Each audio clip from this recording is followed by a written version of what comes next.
Good afternoon. So a very warm welcome to Martin Reeder, headmaster at Cranleigh School. Hi, Martin. How are you? I'm well, thank you. Yeah. Good. Looking forward to half Fantastic. term.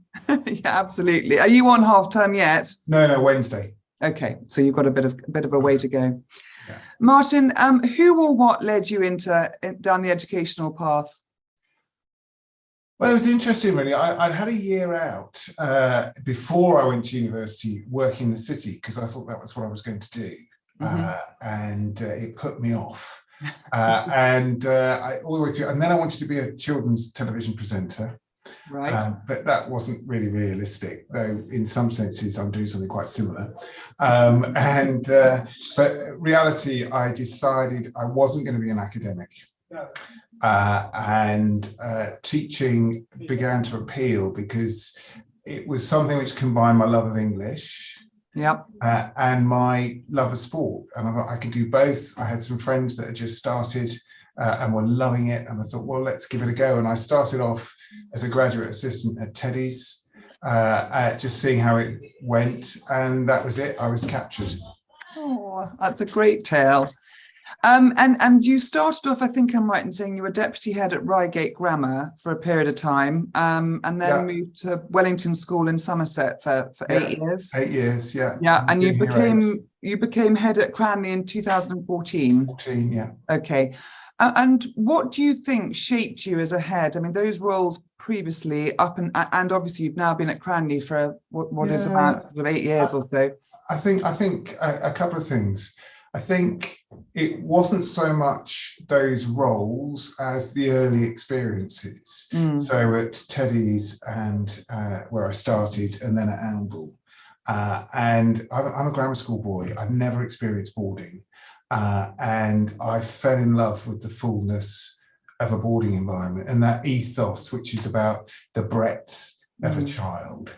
And I'll move on to that a little bit later. So there was that sense. And then when I went to, as a leader, I think what shaped me more was at Reigate Grammar. David Thomas, who was then head, and it was an exciting time because Reigate was on the up. It was moving. It's gone on the up again.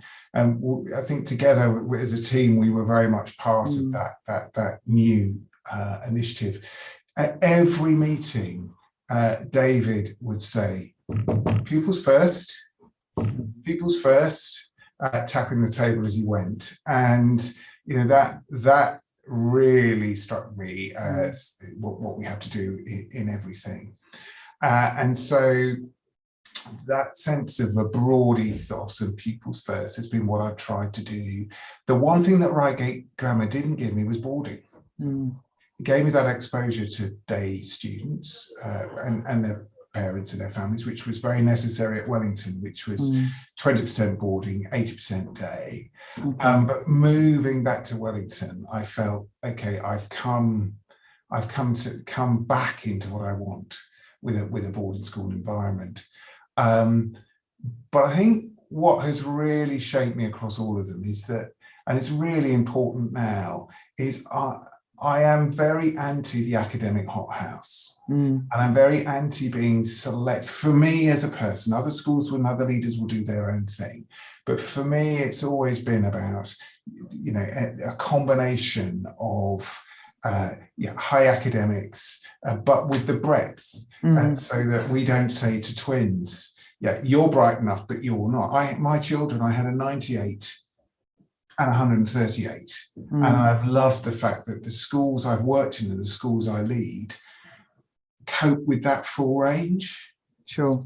And I think that's what's driven me. And what happens is you have confidence in one area breeds confidence in your studies. So yeah, a daughter who was bookish and needed to be more rounded, and a son who was very rounded and needed to be more bookish.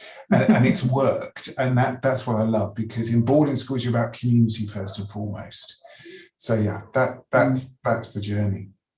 And whilst we're chatting about boarding, because I think it's such an interesting topic. I mean, I think that, you know, to the uninitiated, it seems quite a foreign idea, and I think that there are those who are very wedded to it.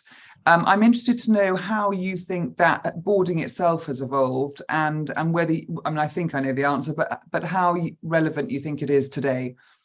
Yeah, so I think I think it's greater, it's gentler, and a greater involvement with parents.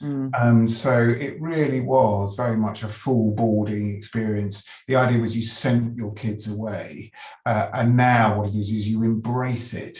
Sure. You embrace boarding, and as a parent, you're fully involved. Even, Cranleigh's mainly weekly with some full. There are other schools that have different models.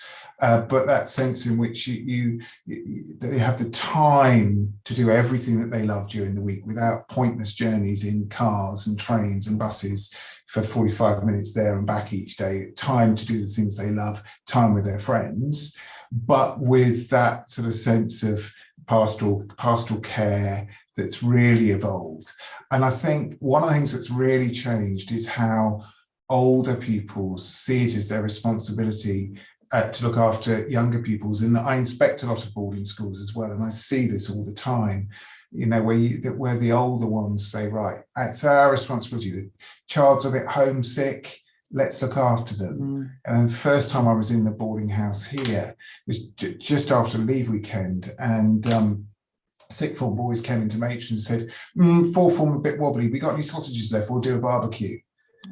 And it's that kind of looking after that's really important. And because parents are less likely to send them away long distances, they're here at concerts and plays and on touchlines, and come in far more. So that's changed it hugely. But the essentials of time to do things is what it's all about. And do you think the co-ed element also sort of underlies everything you've just talked about? I mean, I can see totally the hierarchical. Absolutely. Yeah. I mean, it's not just boarding, it's co-ed in general. I'm a co-ed person through and through.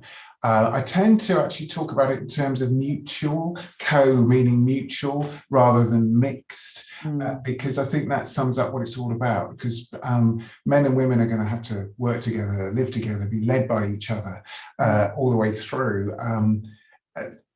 Kids make mistakes in the way they talk to each other, and I think if you can put them together and help them to learn together, they chart that so they don't make the mistakes when they're adults. But just the sheer dynamism of having different perspectives of boys and girls together is really exciting, whether that's in a classroom with different perspectives, doing drama or music or sport together. It really is fantastic. And I think that they complement each other so well. I mean, I think that they do, talking about surrounding edges and, bringing, I think that it's such a great leveler as well, because, you can think you're everything 1 minute, but if in maths lesson you're brought down a peg or two because the girl next to you says you're not, I mean, that helps, doesn't it? Yeah, and I think it's more that it's just all about respect, really, and learn to and have fun together. In a safe environment. And I was watching a drama lesson the other day, and just to see boys and girls interacting with each other, just shaping how they're going to do it and change it. It's just very special dynamic, and there's a naturalness about it, which I think is important. And because when they live together, what I've loved about Cranleigh and Wellington beforehand, there's no sense you've got to put on a special mask. You can look as sloppy as you like around the place. It's just normal, as if you're brothers and sisters together. And that's really special. And just touching on your earlier comment about being anti sort of hot housing, if you'll forgive the phrase, there are pressures at the moment, as there ever were, but they seem to be heightened on sort of exam success and entry into university, and the constant sort of, mantra of accolades to your name, if you like. How do you encourage your pupils to be independent thinkers, to make mistakes, to evolve within those hefty, rigid structures? Yeah, I think there are 2 or 3 ways. We do a lot of work on what we call Cranleigh thinking, which is thinking beyond the test. So lots of problem-solving approaches in class, lots of conversation, dialogue, inquiry, We do quite a few projects. We're probably the biggest, I think. I have to be careful because I'm not sure exactly, but we're probably the biggest, certainly one of the biggest in the Southeast at the extended project, with over 106 and took it last year in the lower sixth. And then we developed the Philosophy for Schools project with the New College for the Humanities. About 50 schools are taking that nationally now. And we're leading on it for ISEB as well. So that gives them another outlet.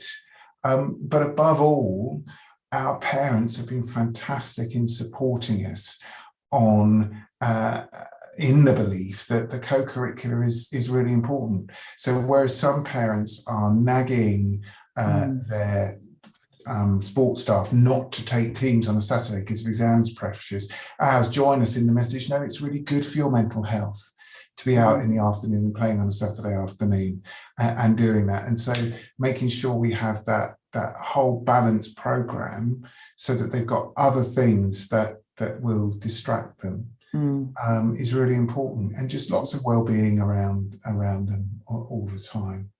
Really, and Martin, is there a typical Cranleigh child? I mean, in both at sort of entry point and exit, is there a child that you think shares characteristics, common characteristics? Yeah, we hate the idea of a typical Cranleighan because we want them all to find their own story, and that's really, really important. And each child is different, but what we like is somebody who's going to get stuck into a lot of different things. I don't want someone who's just going to sit in their room and not try some sport or some music or some drama or something new. Likewise, I don't want a sports player not to work hard or try music. One of my favourite stories was a young man. He just got England cap at number 8, huge chap. And I stood next to him at a contemporary music concert, and his legs were shaking. I said, "Oh, what's the matter?" So I'm just about to sing my first solo, and I just love that about Cranleighans, that they do a whole different range of things. And as I said, I'm about community, so we look for glue kids as well. Those kids that just draw others people together. That they're the type of children who do well here. But quiet and shy ones, just as much, as long as they're prepared to give it a go and to develop that confidence, then it'll work well for them. And just again, just picking up on your comments about sort of comms with parents, I'm like, having been through the prep school stage as a parent and then moved on to senior school, you are definitely further removed at senior school. How do you make sure that the Cranleigh community stays connected? I mean, I guess some of them have come through the prep school as well. Some of them come through the prep schools, which helps. And so, and we are primarily a local school. So most people that come to Cranleigh are within 2 hours away from us. It's been a challenge during COVID, and indeed, quite a lot of upper fifth parents, that's our year 11, have been saying, we've been into school more in the last 3 weeks than we did in the last 2 years. But it's through Saturday fixtures. Nearly everybody is there, and parents will often drop into houses before that. It's through, last Saturday, for example, all the new parents, and we've done it with the upper sixth earlier and the upper fifth, we had a parents' lunch. So on Saturday, they came, on a day when the boys and girls are both at home, they came in. My head of digital strategy gave a talk about e-safety, and then we moved into a lunch in houses, and then we moved out to the fields for that kind of things. Our Cranleigh Friends is quite active, so parents' teas, that kind of thing going on. So bringing them in as much as possible, and plenty of communication in the written form as well, social media channels, that kind of thing. Absolutely. And Martin, tell me a little bit about your journey to sustainability and sort of diversity. I know that those are two areas that you've focused on. Yeah, I've done a lot of work on those. I think the diversity is really important. We're a local school in Surrey, and so we're not as diverse as we could be. So there's been a lot of work on that. I think we've always wanted to do it more through our bursary program, but I had one of those epiphany moments post Black Lives Matter, And I was talking to a group of old Cranleighans that were asking what we were doing in the space. And one of them had been at school 10 years previously and was black. And he said to me, I don't think I was treated badly by anyone. He said, but there was no one who looked like me on the teaching body. And I thought, okay, whatever we do, that's got to be our starting point. So we had a member of staff, for music staff, who was leading us to set up Black Lives in Music, and we partnered with them. And the idea was to bring more staff in. So we had a fantastic young woman join us as culture development, working on decolonisation of curriculum. We then have a head of contemporary music joined us this year. And because we'd started on this journey, when we appointed an assistant head, we had the most diverse range of applicants. And so we have our first black assistant head, and gradually we're working on improving all of that, because if we can get more staff in, I can then ensure that the school is inclusive as possible as we aim through our bursary programs, through our outreach programs, to attract a greater diversity of pupils, so we can then be a more representative school. So a lot of work on that space, but also in the areas of all the protective characteristics. So that's a big push. It's been really exciting to see it come together. And then sustainability is a particular passion of mine. One of the things you'll see, I'm a trustee of the Hall Canal Trust, which is a national conservation charity. And so, but again, the aim, like the diversity, has been working with students. This is very much student-led. We have a head of sustainability, lots of work on education, lots of work on what I call ethical greening to begin with, which is gradually increasing biodiversity, making sure we've got LED lighting everywhere, sustainable buildings, the whole focus of that. And then we are working with a company to make sure we're ready for net zero carbon and hopefully net zero energy, solar panels in all our new buildings and that kind of thing as we move forward there. Meat-free Mondays is possibly the least popular. I could never have got it through in Wellington with so many farmers, but the kids wanted it, but it's not very popular. But we continue to work with them, and they've been very active in that. Yeah. The exciting thing, as you say, is actually, apart from Meat-free Mondays, possibly, they are embracing. I mean, this generation is so sort of on it, aren't they? I mean, you know, they're so receptive, and they're the driving force behind quite often. Yeah, and what is fabulous is that they're learning to use their voice well. People call them the woke generation or the snowflake generation, but this couldn't be further from the truth. And they're really learning to use their voice well, and wherever you look, and with teachers. And it's a really, really exciting time as they want to make change. We say we want them to make a difference in the world, and they really will be equipped to do so, I think. And finally, Martin, it's always a trick question for a headmaster, but when and if you switch off or have time off, what do you enjoy doing? Well, I'm happiest walking in the countryside with a pair of binoculars and my dog and my family. That is great. I have to confess, during term, I don't read very much. That goes into the holidays. TV after 9 o'clock, that kind of thing helps me switch off. But those are the two things. And I love to cook. Weekend cooking. I'm rubbish at anything DIY with my hands or painting, etc. But I love to cook, and I do that practically as well. Wonderful. Well, Martin, thank you for your time today. A really special insight into Cranleigh, and I've definitely learned a bit more about what is obviously a very forward-thinking school. So thank you for your time.